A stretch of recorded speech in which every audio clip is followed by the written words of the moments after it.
बस यही अपील कर रहा हूं। हालत सुनाने लगेंगे तो पत्थर भी आंसू बहाने लगेंगे।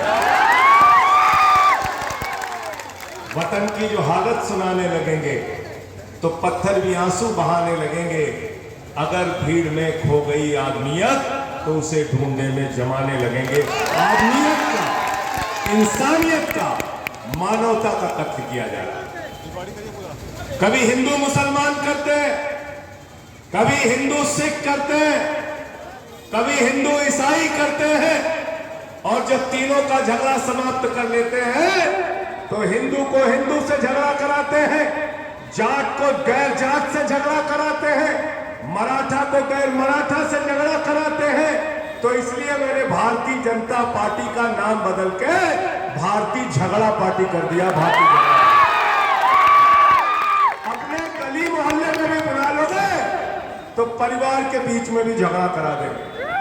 और नरेंद्र मोदी जी, मुझे अफसोस है, पीड़ा है इस बात की कि 10 साल आप इस देश के प्रधानमंत्री रहे, रोजगार कितना दिया ये नहीं बताते, महंगाई कितनी कम की नहीं बताते, काला धन कितना लाया नहीं बताते, 15 लाख क्यों नहीं दिया नहीं बताते, पक्के मकान क्यों नहीं दिया नहीं बताते, रुपया कमजोर क्यों हुआ नहीं बताते।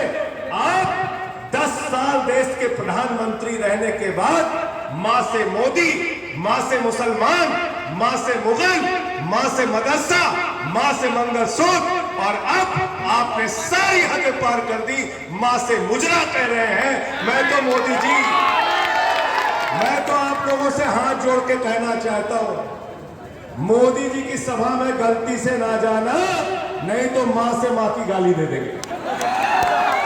दे सकते हैं वो, उनसे सावधान रहना। अब खाली मां की गाली बकना रह गया है।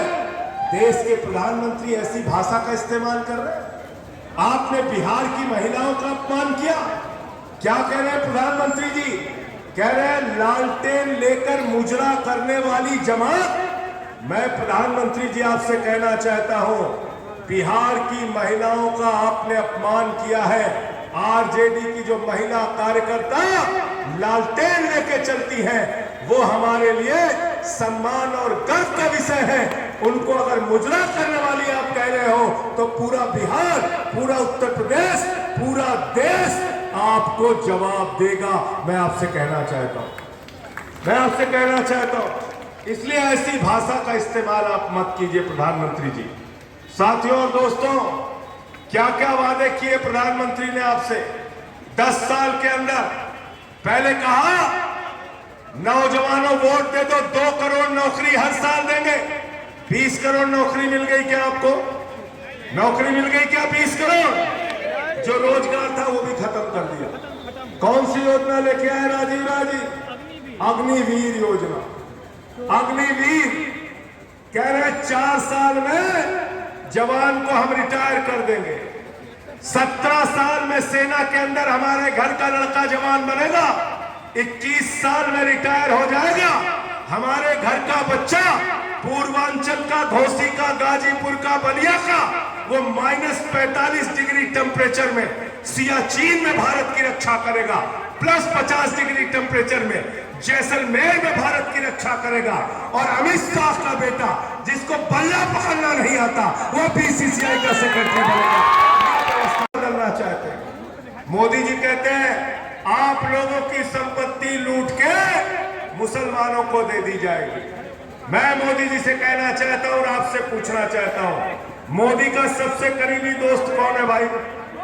जोर से बोलिए नाम। सुनाई पड़ना चाहिए मोदी को। कोयला किसको दिया? गैस किसको दिया? जोर से बोलिए भाई, लगना चाहिए कि आपकी आवाज। गैस किसको दिया? बिजली किसको दिया? पानी किसको दिया? सड़क किसको दिया? पोर्ट किसको दिया? एयरपोर्ट किसको दिया? पूरा हिंदुस्तान अडानी को दे दिया। आकाश से लेकर पाताल तक सब कुछ अडानी को दे दिया।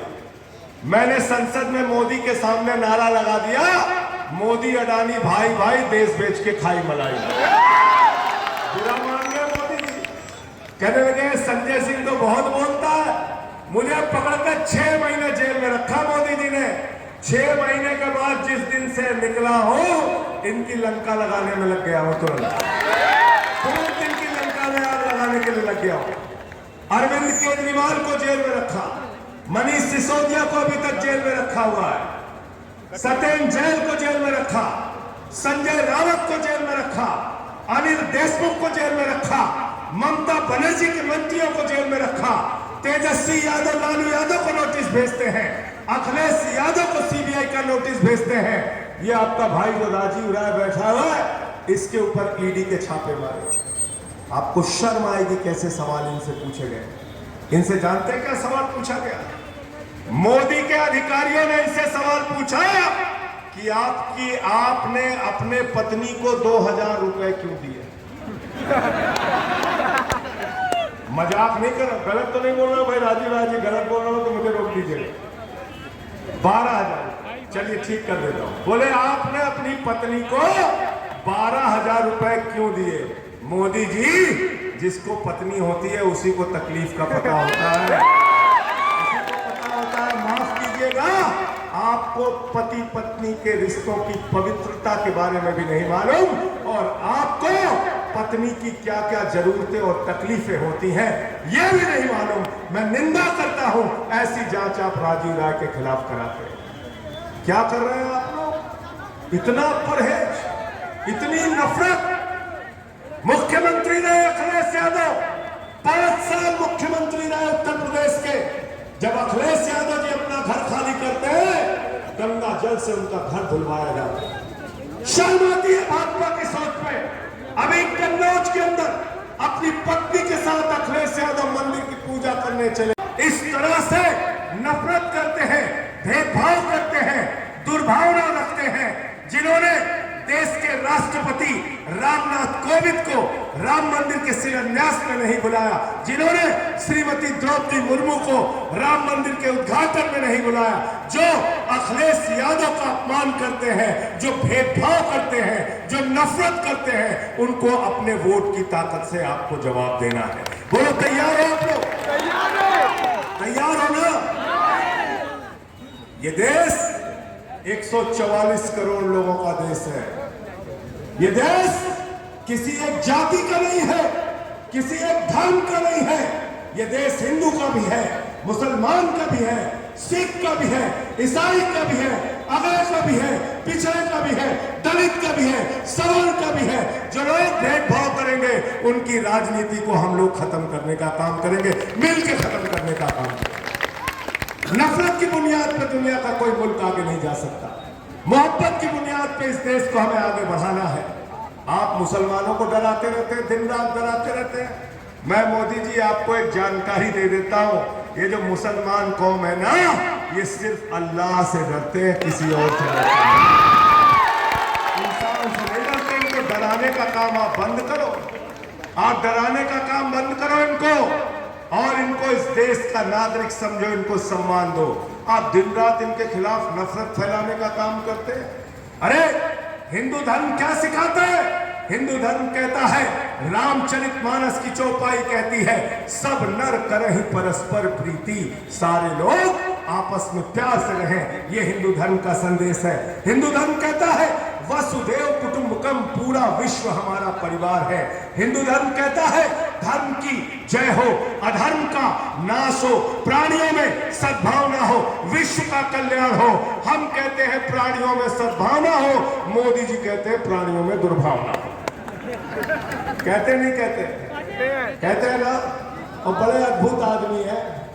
सिपाहिया बैठे, हमसे पत्रकारों ने पूछा, संजय सिंह जी, इंडिया गठबंधन का प्रधानमंत्री कौन होगा?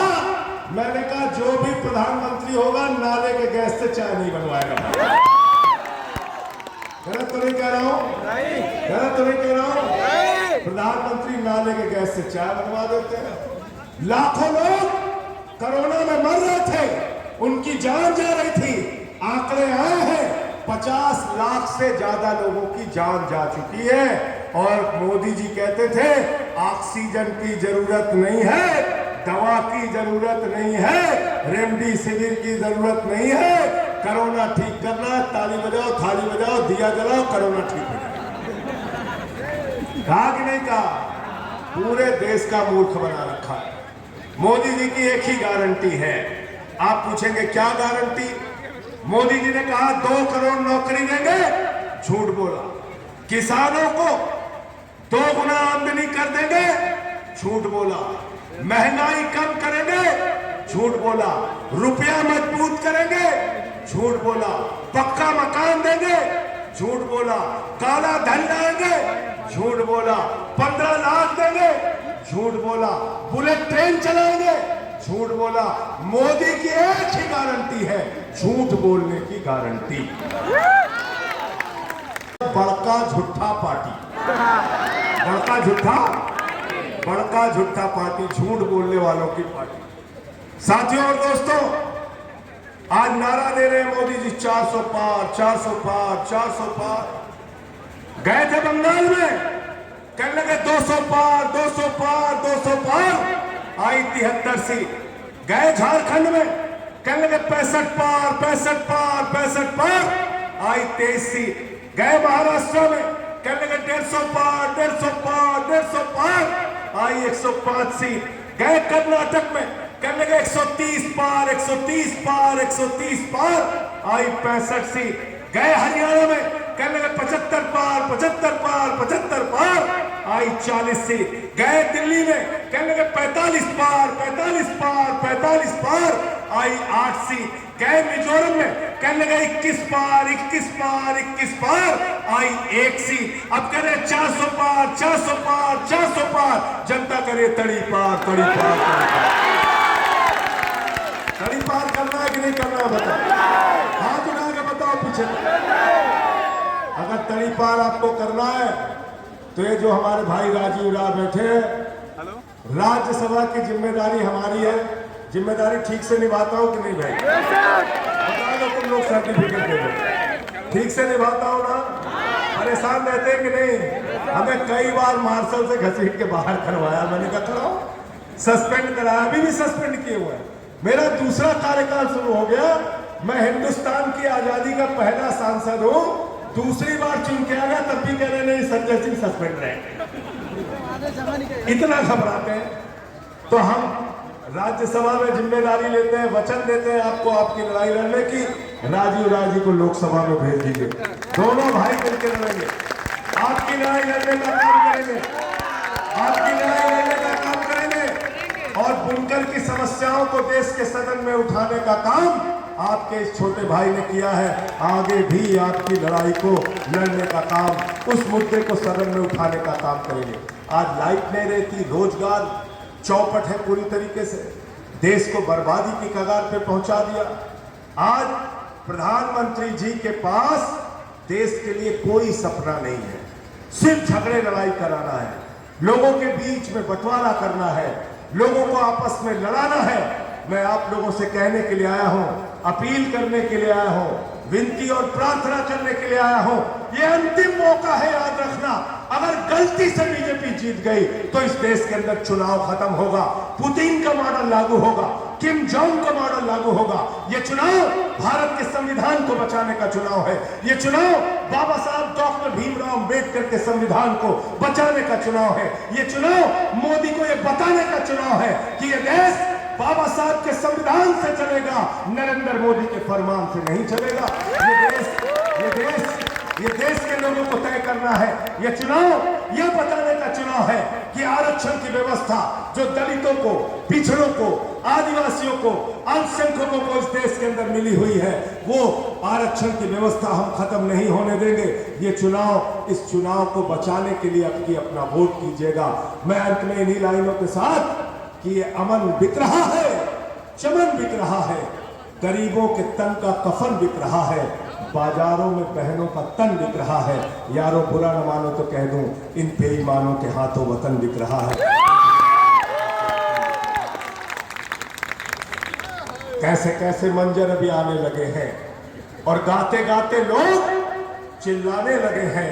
कैसे कैसे मंजर अभी आने लगे हैं, गाते गाते लोग चिल्लाने लगे हैं। बदल डालो अब इस तालाब के पानी को, कमल के फूल तो मुरझाने लगे हैं। बासु राय को आपको जिताना है। मैं फिर से विनती कर रहा हूं आपसे, जिताएंगे ना आप लोग? हाथ उठा